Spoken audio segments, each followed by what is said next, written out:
Hi, I'm Mark. Welcome back to Foothill Paint Fabrication. Well, today's the day. We're finally going to get some paint on the hood.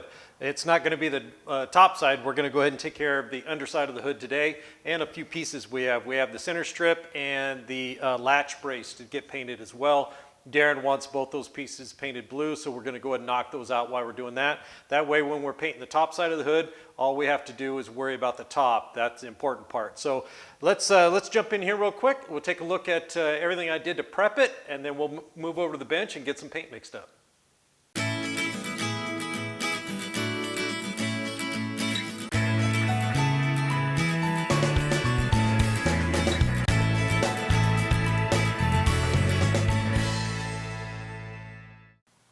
Okay, we got it flipped over. My buddy Dave came over this morning to help me flip it over at this stage in the game. I do not want to risk damaging the hood by trying to flip it over by myself. So we got that flipped over, and then I went ahead and just sanded the whole hood again because I got some overspray, from spraying primer on the top side. So I wanted to take care of that and just re-Scotch brighted the whole thing, then blew it off 2 or 3, 4 times, and then got it all Scotch brighted again, all the nooks and crannies. Blew it off again, and the problem with blowing these things off is it's a bowl like this. Some of the heavier pieces do not want to fly away, so you got to be persistent and just keep at it, keep at it. You can't blow it off enough. And of course, then I tack ragged it. I used a tack rag on it twice and blew it off 2 more times, and I will blow it off again before I spray some color on it. So on the edges over here, you can see I've got some tape. Now, the tape is here because now this lip will be painted when we paint the top side. But when it's flipped over, I don't want to be worrying about trying to get enough color up underneath there. So while we're spraying this side, I'm going to go ahead and get some blue on here. And then when we clear, if clear wraps around there, it's no big deal. I'll scuff it before we do the top. So what I did was I just put some tape on here. I don't know if you guys can tell. It's just sticking up about 1/4 inch all the way around. It's just lightly laid on there. So when the color hits, it'll just kind of blow around there and it won't drag around the corner. And then I did that all the way around to get it prepped. So the hood is basically ready to go. I just need to blow it off 1 more time, like I said. And then these pieces over here are ready to go. And I just sanded and scuffed them, blown them off real good. You can see the underside here. I didn't put any primer or anything. That's just etching primer. I just scuffed it and sanded it really well. I went ahead and on the center strip molding, I had it just hooked with a wire before. This time I took another pair of vice grips, and I vice gripped onto one of the tabs, and then I just bolted that vice grip to the arm here. So this thing is solid, nice and solid now, so I don't have to worry about moving while I'm spraying. So it's all ready to go. So let's move over to the bench and mix up some paint. Okay, we'll be spraying Pro Base today. This is mixed 1-to-1, so we'll have 1 part color and 1 part reducer. Now, we'll be using, it's only 52 degrees in the shop right now, so we're going to go ahead and use their standard, which is about the fastest reducer they have. So we got a little break in the weather, so I can actually get some painting done. So what I like to do is, now these graduated cups, they don't have a 1-to-1 on here, but they have ounces on the side or milliliters, whatever you want to use. And to keep me from missing my mark, I always take a Sharpie and I'll put a little Sharpie mark where I want to hit. That way I don't miss by accident, so I can see the line I want to hit. So we're going to mix up 20 ounces to start and see where it goes from there. The good thing about this Pro Base, this particular base coat, it doesn't take a hardener now. So if you mix too much, you can always, don't pour it back into the container that's not mixed, but pour it into another container and you can store it and use it later. So that's a good thing. If you put reducer and then hardener, then it's going to set up. It'll gel and go bad on you. But this stuff only uses reducer, so you can actually put it aside and store it for another day. So let's get some mixed in the cup and get some reducer in here and get this all mixed up. All right, I'm going to get this mixed up really well and make sure it's thoroughly combined. Then we'll get it in a strainer into the gun. I'll probably put about half of this in the gun, and we'll go around and get all the hard to reach areas up underneath the lips of those edges of the hood. You don't want a full cup when you're trying to spray, upside down and all that other stuff, because it could leak out or just be too heavy in your hand. So let me get this mixed up, get it in the gun, and we'll get the fan on and get to spraying. Okay, just got everything ready and went to turn the exhaust fan on, and all the motor's doing is humming. So I got just a floor exhaust fan here. We're going to get this done one way or the other. I guess we'll have to tear my homemade DIY exhaust fan apart and see what's going on. So I'm going to go ahead and spray up underneath the lips here real good. Make sure those are covered so I don't have to worry about them when I'm spraying the body. I'll probably go around, let it flash off a little bit, and then hit it again really quick. So I adjusted the gun actually over on the hood latch support. It doesn't really matter, so I didn't want to waste paint. So I kind of messed with the gun a little bit and got it adjusted over there. Then went over to my flat cardboard and fine-tuned it. So we're ready to go. Let's get some spraying done.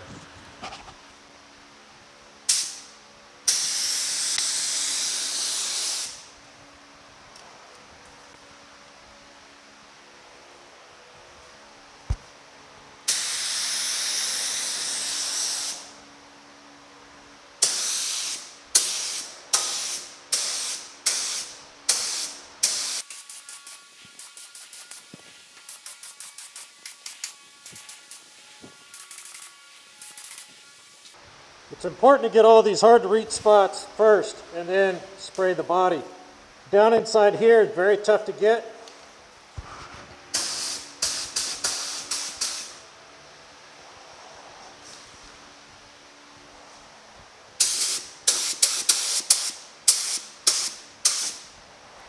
All right, I'm gonna let that flash off really good before we go around and do anything else. It's looking really good.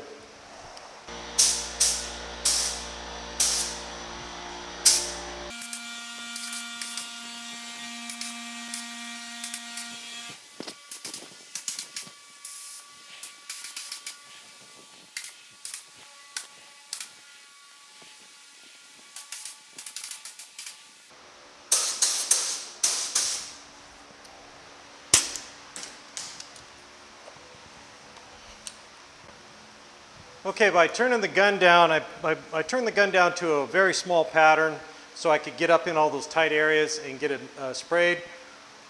It's really hard to reach up inside there, so I had to go over it a couple times, and it looks like I got everything covered.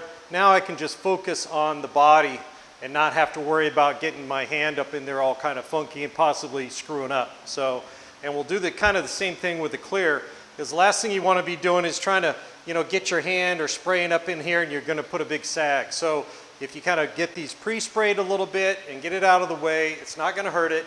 And then you can, if you get a little too much on, you can wait longer and let it flash off and then get back after it. So right now it looks pretty good. So when I'm doing the body of it, I can just kind of go sweep up inside there and not have to worry about it. Now I'm going to go around and get these edges real quick while the pattern's small. And then we're going to let this flash off a little bit. I don't want to be piling paint on top of paint that hasn't flashed off properly. So I'm going to go around and get those lips real good, and we're going to let it flash off, and then we'll get to the body of this thing.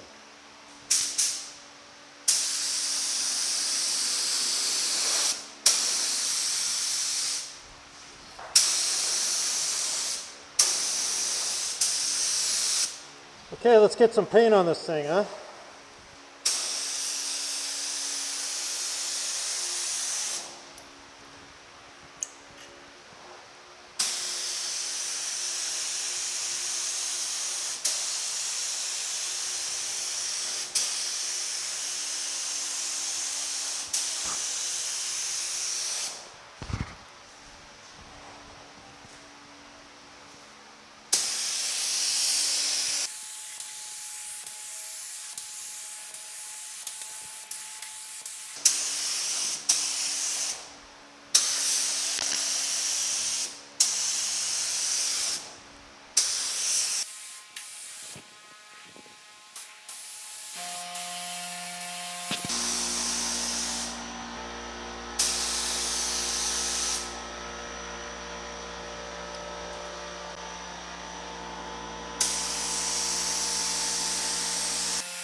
Okay guys, today is not going good, and it will happen to you when you're spraying. So at first my exhaust fan, it seems like the motor's burned up or something. I don't know what's going on with it. Then I seen some gnats flying around in here, which is never a good sign. And then the gun started acting up on me. I don't know if you guys could notice when I was laying it down on the body there, it just wasn't spraying right. I couldn't get it adjusted. So I had to stop, mess with the gun a bunch and get it going. It looks like it's spraying fine now. I don't know what was going on. I don't know if it's a temperature or what. It is a little cool in here. So what we're gonna do, I'm gonna get another coat on this, and then we're gonna get a control coat on it, and then we're gonna call it a day. And then tomorrow should be a better day. It's gonna be nicer weather. Some clouds are coming in, the wind's starting to blow. I just don't want to be in the middle of spraying clear and have everything go sideways on me. This base coat we can lay, like I told you guys before, 5 to 7 days you can let it sit. We'll be back on it tomorrow. We'll tack it off, mix up some clear and spray it. I just don't want to push it. And that's one thing you guys got to remember. If things aren't going right, just don't keep plowing through. You know, stop, see what you can do to fix it. In this case, I got the gun working. We're going to wait till tomorrow and spray the clear. So let's, it's about flashed off, ready for another coat. Let me get the respirator on, the fan going again, and then we'll get another coat on there and get the control coat, and then we'll call it a day.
Okay, we got blue on everything. I think I got some on my face. I don't know.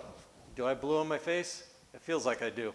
Anyways, we got the center molding strip done, base coat, and the hood latch brace is painted with the base coat, and we got the underside of the hood done. I had to get in there with the light. I don't know if you guys saw me. I don't know if I'll show it, but I got in there with the light, try to make sure all those nooks and crannies were done. I had to go back and just set the gun really tight and get back up inside there. So I'm pretty sure I got everything. That's about the best I can do. So it's looking pretty good. We're gonna let it sit overnight. I'm gonna go get to work on the exhaust fan. I'd rather have that running when I'm spraying the clear. Otherwise, the shop just gets full of clear and it's not good. So I'm gonna get after that. I think I have a spare motor for it. Hopefully it's not the motor, but if not, I think I've got a spare. We'll put that on there tomorrow morning. It's gonna be a way better day than today. So I'll see you in the morning. Good morning. It's a much better day. The sun's out, not a cloud in the sky. Got the exhaust fan fixed yesterday. Just oiled it up, new power cord, and cleaned some crap out that was inside the cage there, and I think I'm doing good. So let's get back on the hood. We're gonna blow it off real well, and then tack it off, and then we'll mix up some clear and get to spraying.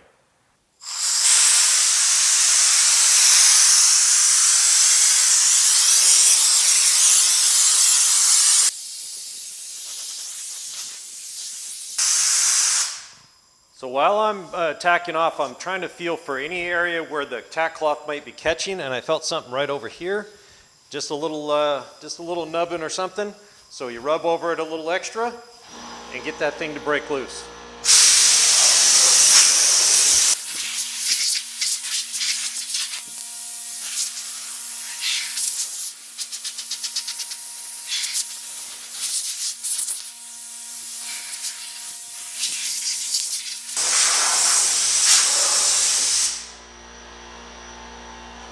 Okay, there's a little string right here from the tack cloth, tack rag.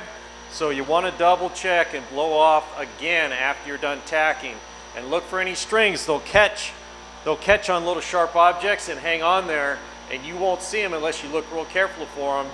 And then you put one coat of clear on just one pass, and man, that thing pops right loose and lands right somewhere where you don't want it. So always tack off carefully and then blow off carefully when you're done, and take a good hard look at what you're about to paint. Make sure there's no problems that you can fix right now before you get into clear. Okay guys, I got my airlines all blown out really well. You want to make sure you do that. Always keep your hoses coiled up. Don't leave them laying on the ground, because that's when moisture will condense in the hose when it's laying on the cold floor. So when you're done for the day, coil them up. I have hose reels. I recommend you getting one. Just blow it out really well. Make sure there's no moisture coming out. I blew myself off, and I blew the hood off again. You can't do it enough, guys, trust me. So we're about ready to go. I mixed up, I was shooting for about 18 to 20 ounces of clear, which would give us 2 medium coats on this, but there was just a tiny bit left in the can, so I went ahead, it was just gonna go bad sitting in there with that much airspace, so I went ahead and mixed up the rest, so we can put a medium coat on here and a full wet coat, and get the parts with several coats as well. So let me grab the gun and get to spraying.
So if I see any dry spots, I'll hit them right now while it's still open.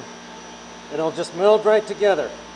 You don't want to try to do it later with a subsequent coat. Do it right now.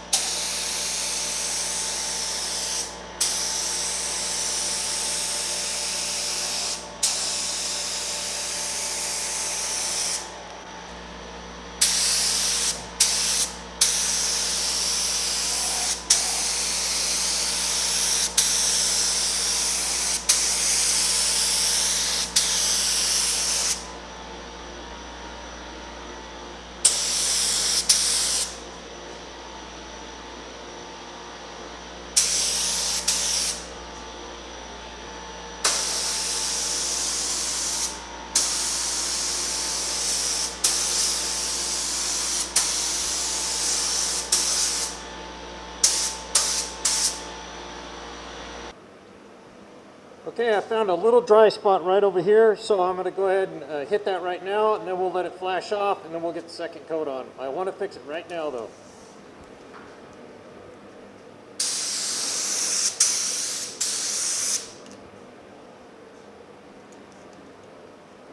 That's all it takes. It blends right back in because the clear is still open. No dry spots.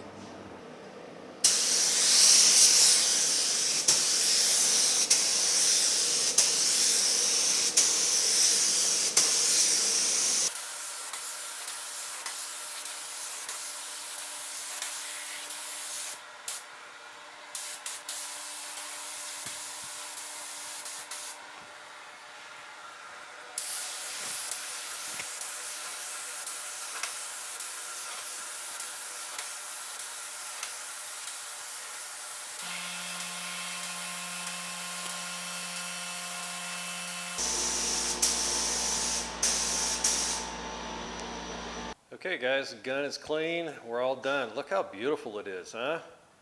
It's perfect. No, it's not. Remember, I didn't guide code underneath here really, so there's a few little dingers and some other spots in here, but it's just the underside of the hood. But I did screw up.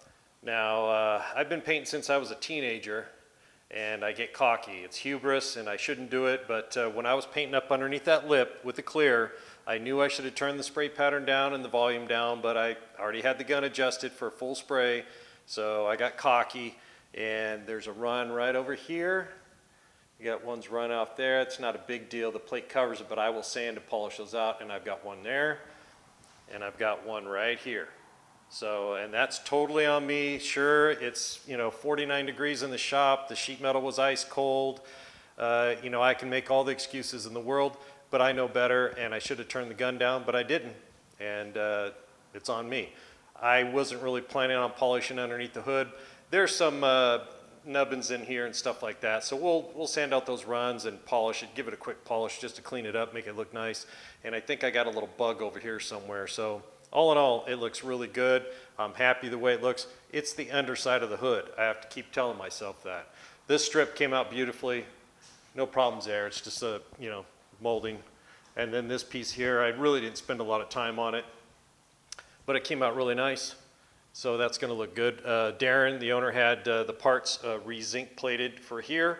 We're going to shoot a little video on replacing the spring there. That's why that hood blew up on him and put that dent in it. So I'll do a little quick video on how to get that piece out and do that too. Okay guys, that pretty much wraps up this video on getting the underside of this 1950 Chevy Truck hood color and cleared. We had a little rough start yesterday, but we finished strong today. And a couple of runs I'm going to have to sand out and polish, but that's on me. But I don't even know if I'll do a video on that. Let me know if you want to see that. Thanks for joining me here at Foothill Paint and Fabrication. Don't forget to hit the like and subscribe button if you haven't already. And remember, keep those comments coming and mash that bell icon so you get notification every time I release a new video. We'll see you on the next one.